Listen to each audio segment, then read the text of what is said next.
हरे कृष्णा। तो हमने इसके पहले देखा कि कैसे नारद जी अपनी कथा वेद व्यास जी को बताते हैं और वेद व्यास जी को प्रेरित करते हैं कि वो श्रीमद् भागवतम को लिखें, श्रीमद् भागवतम को रिकम्पाइल करें और भगवान की कथा को विस्तार करें।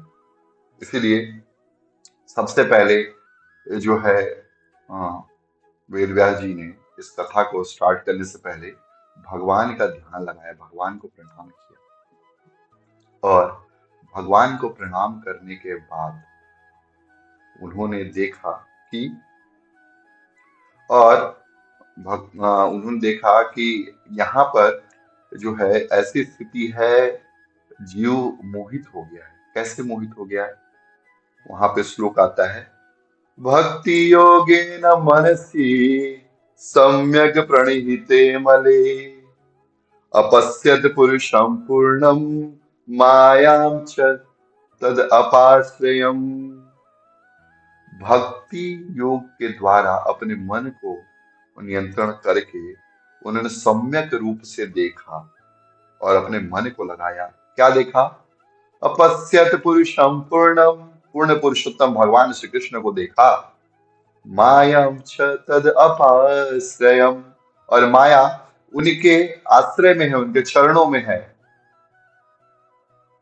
हाँ, संत जन गाते वृंदावन के, रही सबको रही रचाए, हरि माया जादूगरनी, सबको रही नचाए, हरि माया जादूगरनी, हरि माया जादूगरनी, हरि माया जादूगरनी, सबको रही नचाए, हरि माया जादूगरनी। तो इस तरीके से माया नचा रही है सबको। और यया सम्मोहित तो जीवा, जीव जो है माया सम्मोहित हो गए हैं। आत्मानम त्रिगुणमात्मकम, अपने आप को सत्व रजतम से निर्मित इस शरीर को समझ रहे हैं। हाँ, और परोपि मनुते अनर्थम, और जो चीज सत्य नहीं है, जो हमारे अर्थ की चीज नहीं है, जो हमारे कल्याण की चीज नहीं है, उस अनर्थ को ही वास्तविक अर्थ मान रहे हैं। सिगरेट दारू शराब पीने में लगे हो, भगवान का भोजन नहीं करेंगे, भगवान का प्रसाद ग्रहण नहीं करेंगे। हैं? इसके साथ ही साथ वो लोग जो है मांस वगैरह खाने में लगे रहेंगे, व्यभिचार करने में लगे रहेंगे। हाँ, सत्य नहीं बोलेंगे, झूठ बोलेंगे। हम्म, काम क्रोध मद मोह लोभ सब भरा रहेगा, मन उनका वश में उनके नहीं रहेगा।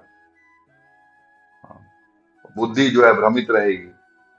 ऐसे लोग जो है, और वो सोचेंगे कि डिस्को थक जाना और मॉल जाना यही जीवन की उपलब्धि है, भगवान के मंदिर में नहीं जाना चाहिए। भगवान तो हर जगह है, काय के मंदिर जाना है? अपने हृदय में भगवान है। हाँ, अपने हृदय में भगवान है, ऐसा सोचेंगे लोग। तो इस तरीके से हम लोग देखते हैं। उसके बाद उन्होंने क्या किया? तत्कृतम चापि पद्यते, चाभि पद्यते, उन्होंने इसके लिए इस श्रीमद् भागवतम का निर्माण किया ऐसे लोगों के लिए जो त्रिगुण में फंसे हुए हैं। कौन व्यक्ति है संसार में जो त्रिगुण में नहीं फंसा हुआ है? सब काम क्रोध लोभ इन तीनों में फंसे हुए हैं। सारे व्यक्ति सत्व रजतम इन तीनों में फंसे हुए हैं। हाँ, इसलिए भगवान कृष्ण भगवत बताते हैं, त्रैगुण्य विषया वेदा निस्त्रैगुण्य भव अर्जुना, निर्द्वंदो नित्य सत्वस्थो निर्योग क्षेम आत्मवान। हे अर्जुन, वेदों के यामिमा पुष्पिताम वाच वदंती अविवक्षितः, ऐसे भाषण जो वेदों में लिखेंगे, स्वर्ग कैसे मिलेगा, भोग कैसे मिलेगा, उसको त्याग करो और जो परम सत्य है उसके पीछे जाओ, मेरी भक्ति करो। मन मना भव मद भक्तो मद त्याजी माम नमस्कुरु, मुझको नमस्कार करो।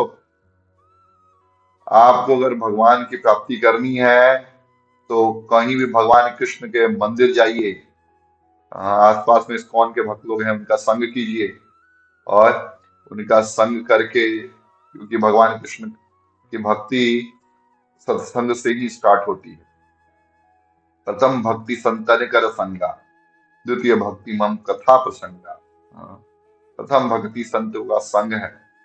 और प्रहलाद महाराज बताते हैं श्रवणम कीर्तनम विष्णु, भगवान का श्रवण। सत्संग में जाकर के घर का बात नहीं बतियाना चाहिए, सत्संग करना चाहिए, श्रवण करना चाहिए। किसका? श्रवण और कीर्तन किसका करना चाहिए? विष्णु, भगवान विष्णु का। हाँ? तो माया से मोहित जीव को इस भाव से पार करने के लिए वेद व्यास जी ने श्रीमद् भागवतम का निर्माण किया। और उन्होंने क्या किया? यस्याम वैश्रूयमाणायाम कृष्णे परम पुरुषे भक्तिर उत्पद्यते पुंसाम शोक मोह भया अपहा। व्यक्ति जीवन में तीन चीजों से कष्ट पाता है। शोक, जो बीत गया उसका शोक है। अभी जो हमारे पास वस्तु उसका मोह है। आने वाली चीजों का भय है। इन तीनों चीजों को अपहरण करने के लिए बस सुनने से भगवान कृष्ण जो परम पुरुष हैं और उनके बारे में भक्ति उत्पद्यते पुंसाम, पुरुष के हृदय में, मनुष्य के हृदय में भक्ति उत्पन्न हो जाती है, जिससे शोक मोह भय खत्म हो जाता है। और उन्होंने क्या किया? सनिहिताम भगवती कृत्वानुक्रम्य च आत्मजाम सुगमाध्यापयामास निवृत्ति निरतम मुनि। उन्होंने इस श्रीमद् भागवतम को करने के बाद दूसरे को नहीं बोला कि बेटा तुम आओ पढ़ लो इसको, वैराग्य तुम्हारे अंदर जाग जाएगा। नहीं, उन्होंने अपने पुत्र को ही पढ़ाया और सबसे पहले पुत्र को अपने दिया कि आप जो है इसके उत्तम अधिकारी। क्यों?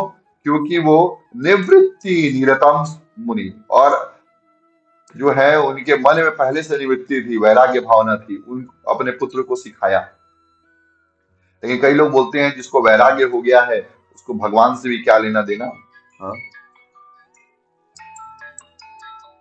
एक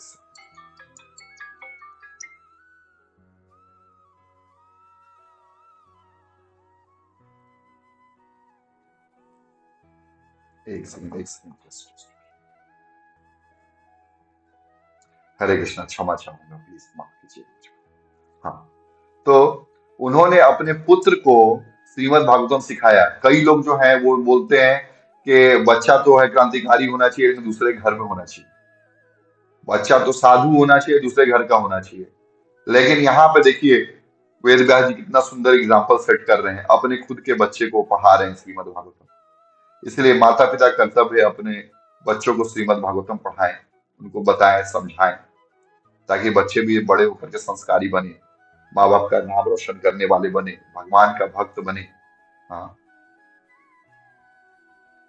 तो इस तरीके से उन्होंने सुनाया। लेकिन वो निवृत्ति निरत थे।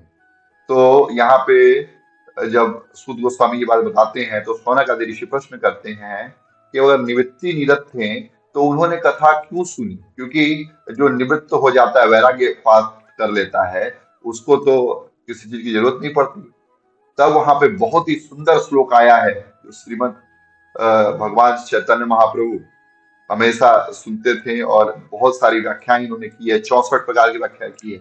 और वो वर्ष है, आत्मा रामाश मुनियो निर्गंथा पीयुरुक्रमे कर्तुम है तु किम भक्ति इत्थम भूत गुणो हरि। हाँ, और आत्मा राम जो संत लोग होते हैं, आत्मा रामाश्च मुनियो निर्गंथा, जिनकी ग्रंथि की जगह मन कहीं नहीं लगता, अब अपी उरुक्रम में सिर्फ और सिर्फ जो है गांठ बांध लिया उन्होंने भगवान कृष्ण के चरणों में।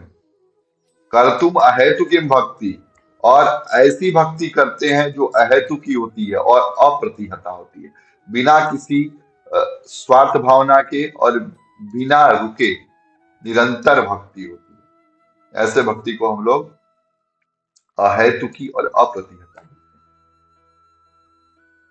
तो इस तरीके से आत्माराम मुनि जो अपने आप में रमण करने वाले हैं, वो भी भगवान की जब लीला सुनते हैं तो उन्हीं के गुणगान में लग जाते हैं। और शुक गोस्वामी, सुख गोस्वामी तो सुखदेव गोस्वामी पहले से ही वैराग्य चूड़ामणि थे, और जब उन्होंने कथा सुनी और उसका अनुपालन किया तो भगवान की भक्ति उनको मिली, प्राप्त हुई। और वो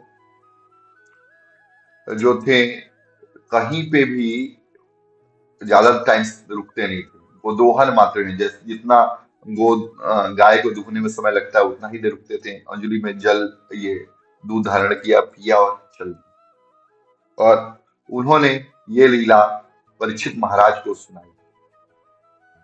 अब इस अगले हम लोग भाव में देखेंगे, अगले एपिसोड में देखेंगे कि कैसे परीक्षित महाराज जी का जन्म हुआ और किस तरीके से उनका लालन पालन हुआ, और उस समय क्या क्या गतिविधियां हुई, उनकी भी चर्चा हम लोग करेंगे।